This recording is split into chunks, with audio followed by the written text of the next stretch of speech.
Depuis 2017, il joue un spectacle dédié entièrement aux mathématiques qui s'appelle Very Math Trip. L'idée, montrer que les maths se cachent partout dans nos vies, qu'elles peuvent être source d'émotion, de dépaysement et même de plaisir.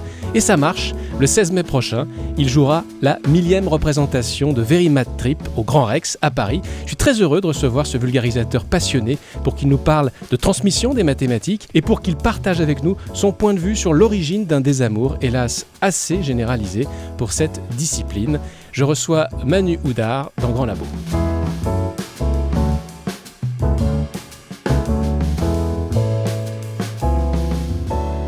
Manu Houdard, bonjour. Bonjour Mathieu. Je disais là que la 1000e allait être donnée le 16 mai prochain au Grand Rex. Qu'est-ce qui explique, d'après vous, le succès de ce spectacle ? Alors ça, c'est toujours compliqué d'expliquer un succès. Moi, je ne fais qu'une chose depuis maintenant 20 ans, c'est j'ai écrit un livre, j'ai fait un spectacle, j'avais fait d'autres choses pour promouvoir les mathématiques, mais je ne sais faire que m'appuyer sur les mathématiques. Moi, je suis juste un vecteur de transmission. Vous parlez bien de transmission. Mais je pense que les mathématiques plaisent et que les gens ne le savent pas forcément. Et moi, j'aide à ce qu'ils le découvrent, mais je pense que le vrai succès du spectacle, ce sont les mathématiques. Elles plaisent, parfois à leur insu alors. Oui. On va en reparler. Au départ, alors je ne l'ai pas dit, mais vous étiez, Manu Houdard, enseignant en mathématiques pendant une quinzaine d'années, c'est ça ? Oui, c'est ça, exactement. Voilà. Et qu'est-ce qui vous a donné envie de monter sur les planches pour parler de mathématiques ? Écoutez, en fait, comme beaucoup de choses, ça s'est fait progressivement. Moi, j'ai commencé à enseigner en 99. Première année d'enseignement au lycée, j'avais toujours rêvé de faire ça et honnêtement, moi je me voyais parti comme ça pour toujours. Sauf que assez vite, quand je dis assez vite, c'est en 2003. Vous voyez, 4 ans, j'ai fondé une asso, loi 1901, dont l'objectif était de promouvoir les mathématiques.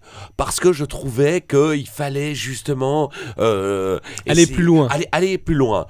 Et ce que j'avais pas prévu, c'est que les activités que j'ai organisées à travers cet asso, qui au départ étaient des après-midi du mercredi ou du samedi, allaient prendre au fur et à mesure des années de plus en plus d'importance, au point en 2012 de me faire quitter mon métier officiellement d'enseignant pour me consacrer entièrement à la vulgarisation des mathématiques.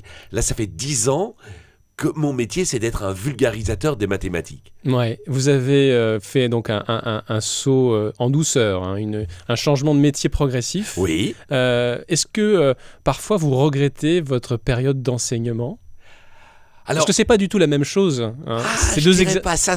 Oui, parce que en fait, hier vous m'avez vu donc au Lucernaire en spectacle, mais je fais énormément de spectacles scolaires aussi. Donc là, après l'interview, je vous quitte, je pars pour 2 semaines dans la région de Nantes, où je ferai des collèges et des lycées. Et en fait, tous les jours, finalement, quand je vais comme ça à la rencontre de collégiens et de lycéens, finalement, est-ce que c'est pas un enseignement différent ? Je pense que ça me manquerait si je n'avais plus ce contact avec vraiment de la transmission.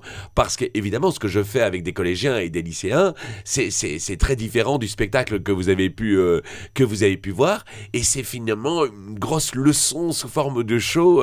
Et ça me manquerait terriblement, je pense. Alors, qu'est-ce que vous vous proposez pour qu'on comprenne bien l'enjeu du spectacle? Qu'est-ce que vous vous proposez de transmettre exactement s'agissant de mathématiques au public qui viennent vous voir? Est-ce que votre objectif dans Very Math Trip, c'est plutôt de divertir, ou est-ce que vous essayez aussi de faire comprendre quelque chose d'une ou plusieurs théories mathématiques? Est-ce que vous avez fait un choix entre les deux? Est-ce que vous essayez de faire les deux, ou est-ce que faire les deux c'est impossible? Voilà, quel est l'objectif, je dirais, du spectacle? D'abord, donc quand je vous ai dit, moi j'avais créé une asso dans laquelle je faisais des conférences sympathiques, amusantes autour des mathématiques. Et quand même, quand vous m'avez demandé, tiens, quel est le succès aussi, quelle est la raison du succès, ça j'en suis convaincu, une des grandes raisons, c'est d'avoir rencontré Thomas Le Doirec, qui est un metteur en scène professionnel et en fait qui a été intéressé simplement par une première rencontre de par le thème que j'avais choisi d'adopter. Lui avait déjà fait un tas de projets originaux sur le théâtre, comédie musicale, réécriture, mais il s'était dit, des mathématiques au théâtre, ça me paraît pas possible, et je pense que j'ai réussi à l'étonner avec ce fameux effet waouh. Mais j'ai conscience qu'on est passé, grâce à Thomas Le Douarec, de conférences sympathiques que je donnais à un vrai spectacle. Moi, je voulais faire quelque chose, en fait, qui était un apprentissage des mathématiques. Donc ça répond à votre question. Moi, mon objectif était de dire, je vais, sous forme amusante, ludique, mais mon objectif était de dire, tiens, on va créer quelque chose que quand le public ressort, il aura appris des choses en mathématiques. Et Thomas Le Douarec, habitué des spectacles, m'a dit... Ah mais Manu, attention, tu veux faire un spectacle. Donc un spectacle est avant tout un divertissement. Ce spectacle est un mélange de nos deux personnalités où on passe parfois contre toute attente d'un sujet très sérieux, un sujet beaucoup plus bancal, on va dire. Alors il y a plein de choses, hein, Manu Oudard, dans ce spectacle que j'ai eu la chance de voir effectivement il y a très peu de temps. Il y a des blagues potaches, évidemment, mais il y a aussi des grandes figures de la science mathématique qui sont présentées, notamment Pythagore, enfin des gens... Bien sûr. Très connus, évidemment. Il y a des inconnus comme X qui sont un peu les vedettes. Il y a aussi des coups de gueule sur l'insuffisante place faite aux femmes dans les sciences mathématiques. Et d'ailleurs, vous passez une partie du spectacle à faire un coup de chapeau à nombre d'entre elles en les citant et en rappelant qu'elles ont contribué énormément à l'avancée des sciences mathématiques. Bref, c'est très très varié. Est-ce qu'il y a tout de même, s'agissant de mathématiques, des choses au sujet desquelles vous vous êtes dit non, ça je peux pas en parler parce que c'est trop compliqué, parce que c'est justement pas assez spectaculaire? Est-ce qu'on a mis de côté, est-ce que vous avez choisi de mettre de côté vraiment des choses trop complexes? Alors oui, effectivement, c'est-à-dire que dans la forme originale du spectacle que moi j'avais créé, au départ il y avait un entracte et le spectacle durait 2h20. Et là Thomas m'a dit non, tu peux pas, c'est trop long. Tu peux pas. Raisonnablement, c'est pas possible. Et du coup, il m'a aidé à faire ce tri. N'oubliez pas que je suis mathématicien.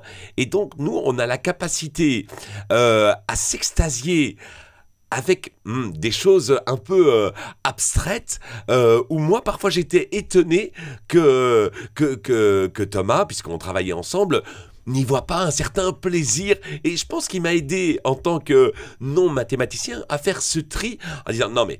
Ça, oui, avançons sur ce thème. Là, je sens qu'il y a vraiment un intérêt, ou bien une extrapolation de pile ou face pour aboutir à ça. Non, là, tu tombes trop dans un cours. C'est pas l'objectif. Et donc, effectivement, il y a des choses aussi que parfois certains regrettent, mais qu'on s'est refusé dans le spectacle. C'est-à-dire que ce n'est pas non plus un endroit de démonstration. Moi, je vais jouer constamment avec l'intuition des gens. Je vais donner l'idée d'une preuve. Je vais éclaircir. Et vous l'avez peut-être constaté pendant le spectacle. Les gens ressortent avec des questions à la fin, parfois ils m'en parlent, c'est pour ça que j'adore être à la sortie ou au Festival d'Avignon, quand je les recroise le lendemain, ils en discutent, mais le but n'est pas d'arriver à la fin avec un CQFD pour chaque occasion. Moi je sème des graines, et donc ça c'est important. Donc on s'est dit, on ne veut pas faire, c'est pas du tout un cours déguisé, on y revient, c'est un divertissement autour des mathématiques. Alors, ce one-man show, il a été lancé en 2017, c'est ça? Oui, en 2017. En 2017, ça devait être qu'un coup d'essai. En fait, officiellement, c'est-à-dire que ça fait 10 ans que moi, je suis un vulgarisateur des mathématiques. Avant d'être sur scène, j'ai fait d'autres choses, comme en Belgique, la création d'une maison des maths, un endroit qui voulait donner du plaisir avec les mathématiques. Et en fait... un peu pour offrir une parenthèse dans toutes les activités qu'on faisait, j'avais décidé, l'espace d'un instant, de créer un spectacle, mais qui devait être... provisoire, finalement. Voilà, provisoire. Ouais. Effectivement. Quelque chose d'assez court dans le temps. 10 dates. Et puis ça a duré jusqu'à aujourd'hui. Ouais. Exactement, voilà. J'ai l'impression que vous êtes le premier surpris. Ah oui, tout à fait. Oui, ça c'était... Si j'avais su à ce moment-là que l'aventure Verimatrip allait m'emmener ici dans vos studios et au Grand Rex... Alors, est-ce qu'il a changé Verimatrip depuis sa naissance en 2017? Est-ce qu'il y a des choses que vous avez retranchées, d'autres que vous avez ajoutées à l'aune de l'expérience et du rapport au public? Alors, je dirais qu'en 2017, c'était la version 0, puisqu'à ce moment-là, j'avais fait tout seul. On était sur cette version de 2h15 avec entracte. Je veux dire, déjà, le premier Verimatrip, qui est le plus proche de celui... je vais dire que je présente actuellement, ça a été le Festival d'Avignon en juillet 2019. Et là, c'était déjà toute la version élaborée avec Thomas Le Douarec. Pour répondre à votre question, évidemment, le spectacle, il a évolué. D'abord, j'ose croire qu'en 1000 représentations, je me suis amélioré, de façon à sentir la température dans la salle, de jouer avec les intuitions et l'émotion des gens, mais aussi c'est un spectacle qui se base sur l'actualité mathématique, vous avez pu le voir, et donc c'est vrai que je me souviens très bien, il y a 2 ans, on était en plein festival d'Avignon, quand il y a eu la fameuse cérémonie des médailles Fields, et on ne s'attendait pas à ce moment-là à ce qui est le français Hugo Duménil-Copin qui soit récompensé, récipiendaire de cette médaille. Ouais. Exactement, tout comme l'Ukrainienne Marina Viazovska. En tout cas, moi, j'étais pas dans les secrets des dieux, donc je ne le savais pas. Et je me souviens d'avoir passé la nuit le lendemain à plancher le truc. Ben oui, exactement, parce que en fait, il était très peu probable que quelqu'un dans la salle me dise le lendemain, ah non, depuis hier, c'est pas vrai.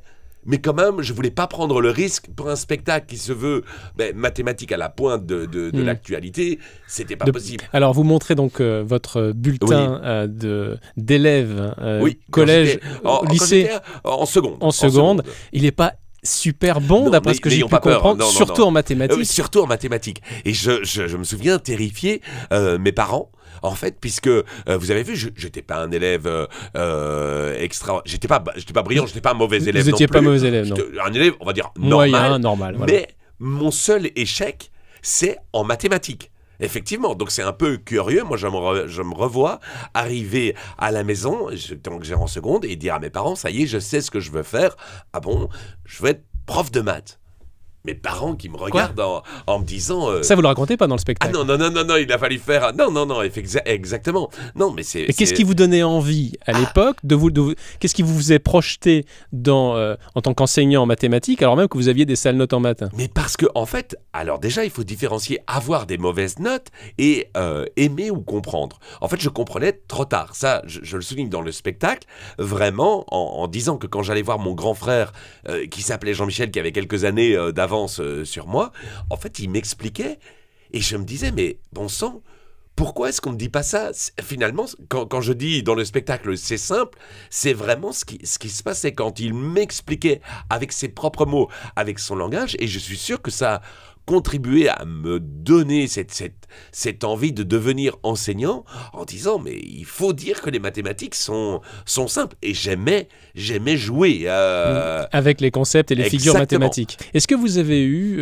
la chance de rencontrer un bon ou une bonne prof de maths, ou est-ce que c'était surtout votre grand frère qui était votre figure tutélaire en ce domaine? Non, alors c'est vrai qu'à mon avis, comme souvent, on est marqué par des enseignants, et il y a mon prof de terminale, quand j'étais en terminale, qui m'a vraiment marqué, et je pense que ça a été décisif dans le cheminement que j'ai fait après, même si j'avais déjà eu l'envie, comme je vous l'ai dit, de dire que j'allais être professeur de mathématiques, mais je pense qu'il m'a fait accéder à un niveau de raisonnement. Il avait toujours cette phrase qui disait « réfléchissez ». Enfin, ça paraît bateau, évidemment. Mais la façon dont il le disait, peut-être... Oui. N'appliquez pas des procédures. Et finalement, je pense que c'est le plus grand drame du cours de mathématiques.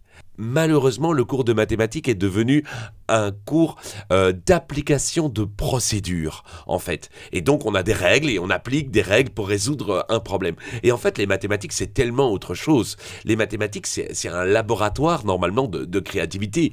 Le cours de mathématiques devrait être un cours d'essai, erreur constant. En fait, je suis assez à l'aise pour en parler parce que c'est pas moi qui le dis, c'est Paul Lockhart. Je vous conseille Les Lamentations d'un mathématicien. Il a fait un essai qui a fait le tour du monde, une 50aine de pages, qui est vraiment brillant, et il dit qu'on a réussi le douloureux exploit de vider le cours de mathématiques de la substance mathématique. Ça veut dire quoi, ça? Ça veut dire... Alors, c'est amusant parce que quand j'ai un livre, je sais pas comment vous faites, moi, mais des livres qui sont des essais, quand j'aime bien... Je souligne. Je souligne. Et dans ce livre-là, je me suis retrouvé à tout souligner. Tout souligner, exactement. Et donc, des phrases qui m'ont marqué, c'est qu'il dit qu'on enseigne les mathématiques comme quand on apprend à peindre par couleur. Vous savez, la peinture par numéro, quoi. Ah oui, d'accord. Ah, génial. L'image est excellente. L'image, elle m'a vraiment marqué. Et je me dis, et si aujourd'hui, un élève ne peint pas la case 2 en rouge, on lui dit « Ah mais non, c'est pas comme ça. C'est le 2, c'est en rouge, regarde, c'est comme ça qu'il faut faire. » Or, il dit « Mais non, le cours de mathématiques, finalement, devrait être ce fameux laboratoire d'expérience dans lequel on découvre des choses, on teste, on se trompe, mais tout ça prend du temps. Et le problème, c'est qu'on n'a pas de temps à perdre. Sauf que c'est pas du temps perdu, c'est là qu'on sème vraiment l'esprit mathématique. Et ce professeur, pour en revenir, à chaque fois, je me souviens justement, quand on faisait des études de fonction, on avait un peu un déroulé à faire et tout le monde, évidemment, moi aussi, y compris, on appliquait procédure ABC. Puis, mais enfin, réfléchissez, l'exercice, c'est même pas la peine de le commencer. Ah, mais oui, ouvrons les yeux. Ça m'a marqué à tout jamais. Donc ce réfléchissez-là, c'était pas un réfléchissez péremptoire, une injonction, réfléchissez. Non, c'était non. une invitation à s'ouvrir et à se permettre d'oser imaginer les maths et se balader dans l'univers visuel des maths. Et c'est vrai que ça m'a influencé sur le moment, et je suis sûr que ça m'a influencé dans ma façon de donner cours pendant ces 15 années. À chaque fois, de dire, ne prenons pas... Enfin, il faut avoir des procédés pour pouvoir imaginer comment aborder la résolution d'un problème. Mais avant tout, prendre le temps de regarder un problème et d'essayer de le comprendre. Et ça, c'est le plus important avant d'appliquer une procédure. La recherche en mathématiques en France est de très haut niveau. On a rappelé les médailles Fields, c'est 14 médailles Fields. Oui, 14 médailles françaises. C'est énorme sur 62. Sur 62, 64, pardon. Sur 64, c'est quand même... Bon, ça montre qu'on a une recherche française en mathématiques de haut niveau. En témoigne notamment la dernière médaille Fields et puis le dernier prix Abel, tous deux remis à des Français. Et pourtant, différentes études font apparaître le désamour des collégiennes, des collégiens, des lycéennes et lycéens pour les maths. Fin 2023, le classement PISA faisait apparaître une baisse du niveau des élèves en maths générale et inédite, je cite, ce sont les deux mots qu'on retrouve dans le rapport. Donc cette baisse de niveau est générale et inédite dans les pays développés, avec un recul encore plus net en France que dans les autres États de l'OCDE. Je parle de ça parce que vous en parlez au début de votre spectacle, du classement PISA, pour interpeller aussi le public sur ce sujet. Alors, en tant qu'ancien enseignant et en tant que vulgarisateur et artiste, quel regard vous portez sur ce paradoxe? Un pays qui produit l'une des meilleures recherches mondiales en maths, et en même temps un pays qui a du mal à toucher les plus jeunes et à parler de maths aux plus jeunes.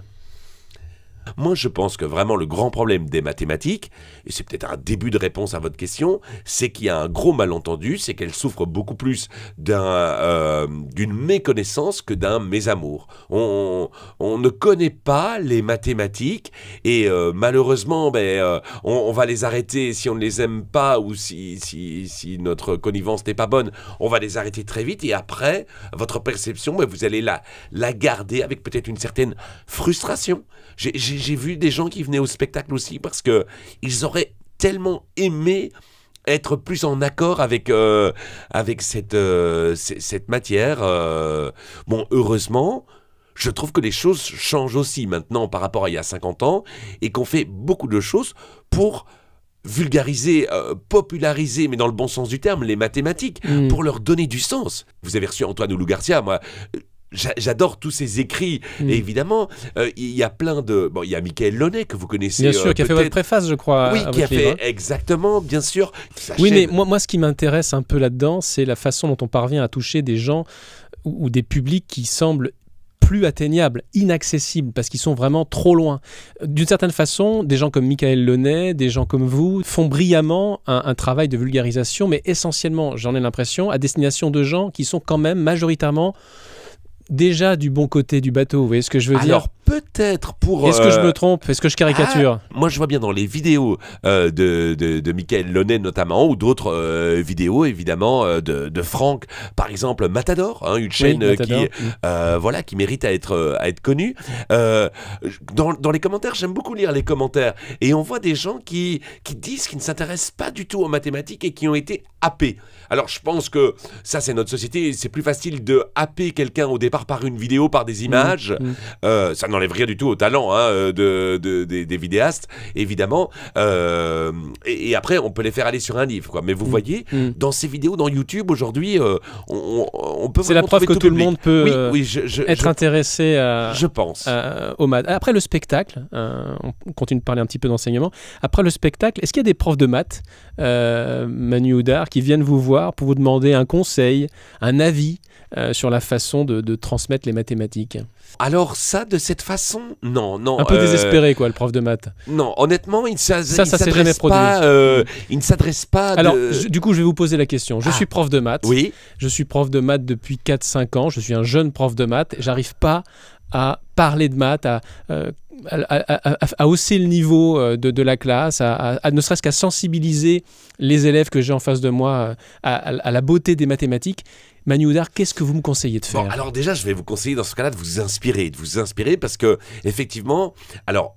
Peut-être que le cursus est différent, non, et évidemment qu'il est différent en Belgique et en France, mais moi je peux vous dire que tout ce que je sais de passionnant sur les mathématiques, je ne l'ai pas appris pendant mes études, je l'ai appris après mes études, évidemment, c'est-à-dire que en Belgique, les études justement de mathématiques vous permettent d'être un excellent artiste mathématicien, mais artiste pas du tout au sens où je le suis, vous voyez. Technicien.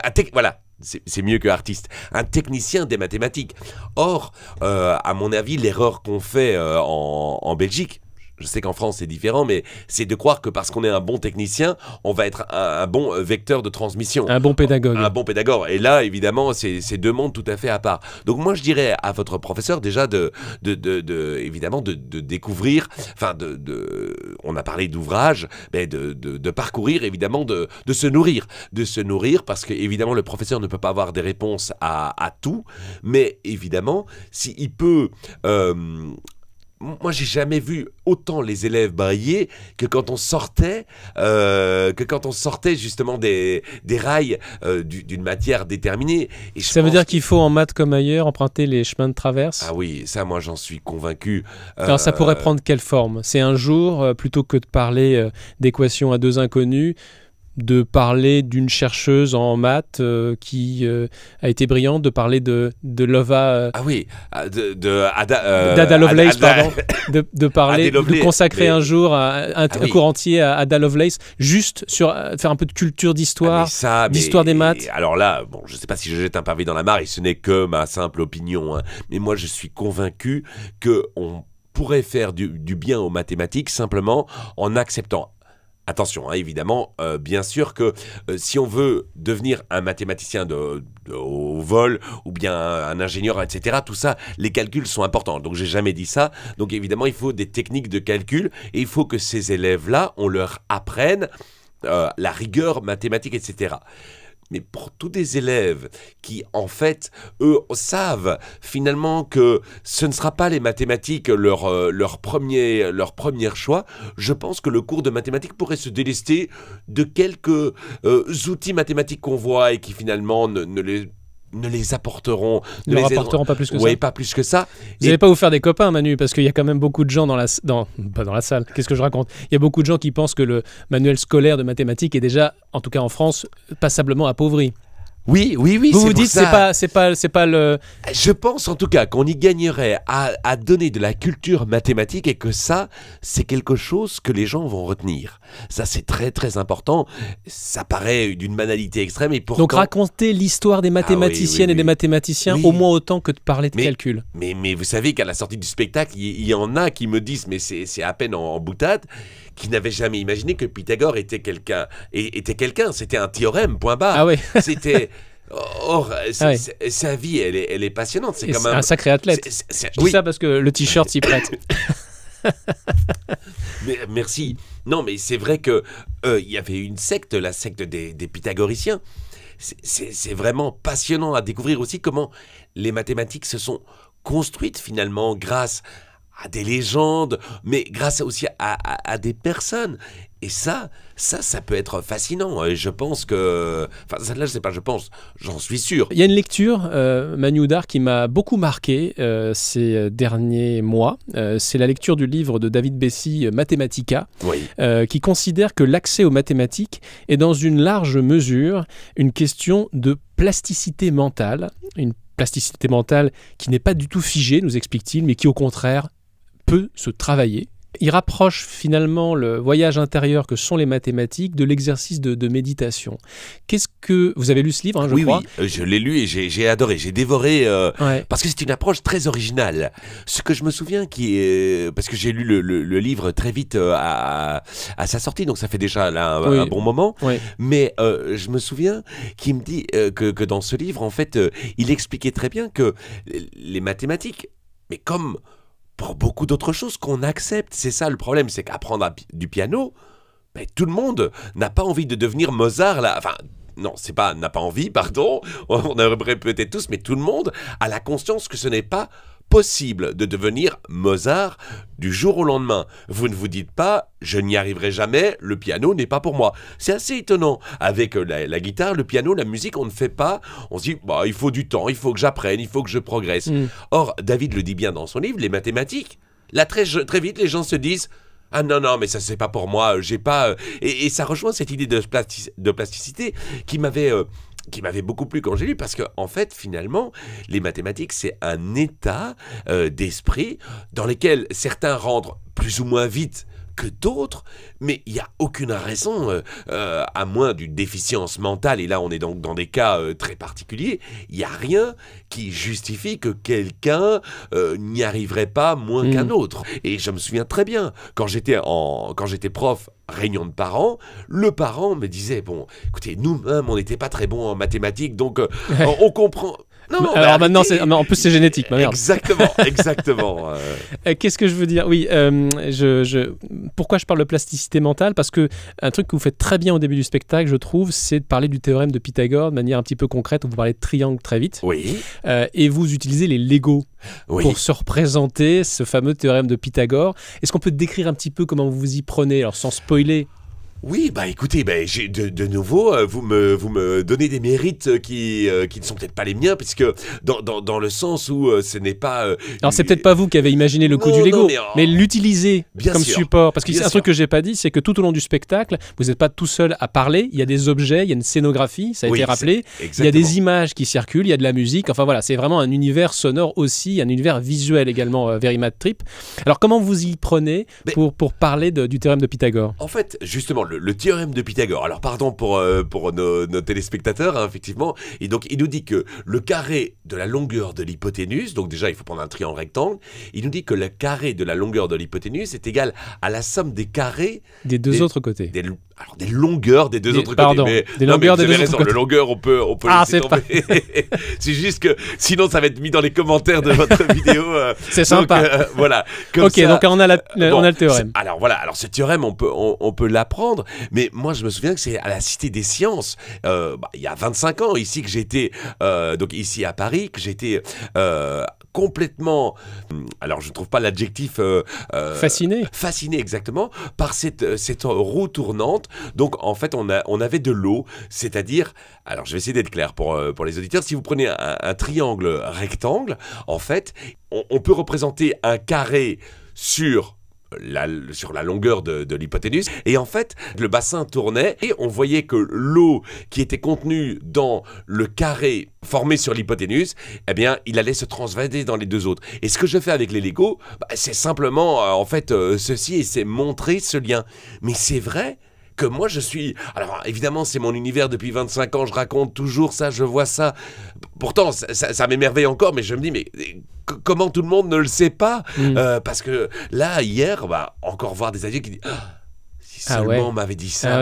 Ah ouais. Non mais il y a quand même bien un problème dans l'enseignement des maths quand même, je veux dire, là ça paraît évident. Mais bref, je vous laisse finir votre histoire. Donc voilà, vous faites visualiser les choses. Voilà, vous savez, vous vous adressez à l'image, à l'imagination, pardon. Mais je vous ai dit qu'avant d'être sur scène, j'avais créé en Belgique la Maison des Maths. Donc c'était MDM comme Maison des Maths. Mais bon, il faut, quand on communique, c'est important les acronymes. Et donc le MDM de Maison des Maths, c'était manipuler, découvrir, modéliser.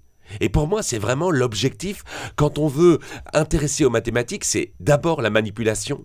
On parle beaucoup de la méthode de Singapour, vous connaissez, je pense, mais la méthode de Singapour, elle ne dit rien d'autre qu'il faut d'abord manipuler. On revient finalement à ce que je vous ai dit tout à l'heure, c'est que les mathématiques devraient être un terrain d'expérience. Moi, je ne comprends pas aujourd'hui, comment aucun parent n'accepterait d'aller visiter un lycée sans qu'il y ait un laboratoire de chimie ou de physique. Aucun lycée ne tiendrait plus la route en disant... Comment est-ce qu'aujourd'hui, il n'y ait pas un laboratoire de mathématiques dans tous les lycées et collèges de France? Pour moi... Donc un laboratoire de mathématiques, ça ressemblerait à quoi? Ça ressemblerait à un grand espace dans lequel vous avez des polyèdres. Vous savez, on fait des sections de coupe. On fait des sections de coupe de tétraèdres. Donc un tétraèdre, polyèdre effectivement à quatre faces. Et je m'apercevais en fait que des élèves ne savent même pas ce que c'est qu'un polyèdre en fait. Donc...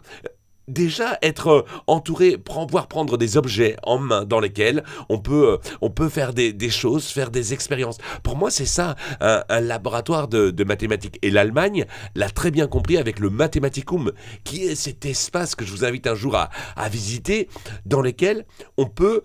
Alors, on peut, là j'ai commencé avec des choses très simples comme la géométrie, prendre des objets en main, mais on peut faire des expériences en mathématiques. On a compris pour la physique, pour la chimie, qu'on pouvait montrer les choses. Et ça, il y a déjà eu plusieurs choses artistiques qui ont déjà été faites. Mais les mathématiques restaient jusqu'à présent la matière qui semble un peu la plus abstraite. Or, moi, ce que j'ai voulu montrer à travers le spectacle, c'est qu'elles sont aussi concrètes. On peut justement s'appuyer dessus, les montrer. Et dans ce laboratoire, on pourrait avoir plein de choses. Pour terminer, Manu Houdard, cette fois-ci, c'est vraiment la fin de cette interview. Est-ce que vous préparez une autre version du spectacle, voire un spectacle complètement nouveau, ou pour dire les choses différemment, comment on va continuer à vivre Very Mad Trip ?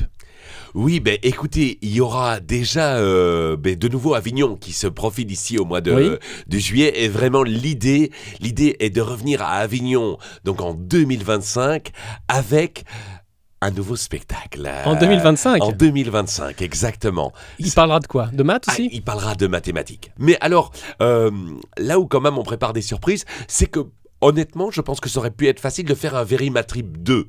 C'est-à-dire qu'un Very Mad Trip 2, ce serait finalement un spectacle dans lequel on joue avec l'intuition des gens. Il y a tellement d'exemples de situations problématiques.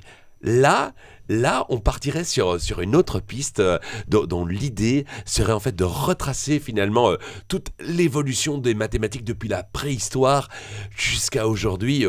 Pourquoi pas...